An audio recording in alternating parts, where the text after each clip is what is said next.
i'n gorffennol i, wel dim yn peth, i'n gorffennol i, a chroeso cynnes iawn i chi gyd, a wi yn gwerthfawrogi y gwahoddiad yma heddiw.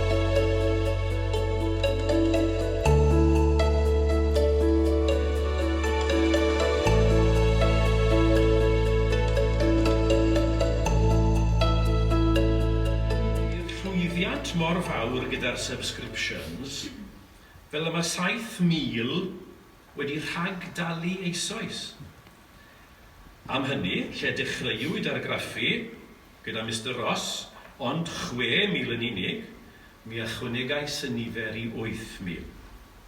Roedd Beibl ac esboniad cyflawn Peter, y cyntaf i'w cynhyrchu yng Nghymru bellach, yn barod i'w argraffu a'i rwymo rhywle'n agos iawn i ble chi yn eistedd ar hyn o bryd.